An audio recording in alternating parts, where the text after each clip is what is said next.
Syederlun kasus pembunuhan bos ayam goreng cukup menghebohkan publik. Ternyata pelakunya adalah karyawannya sendiri. Polisi bergerak cepat untuk menangkap pelaku. Dari pelaku, polisi menguak motif di balik rencana pembunuhan itu.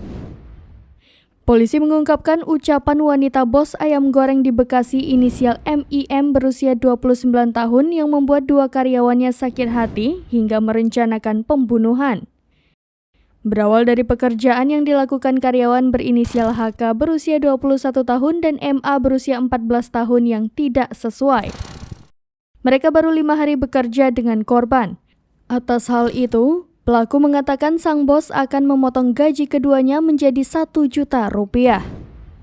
Padahal, HK dan MA sepakat digaji Rp1.250.000 per bulan dan uang makan sebesar Rp25.000.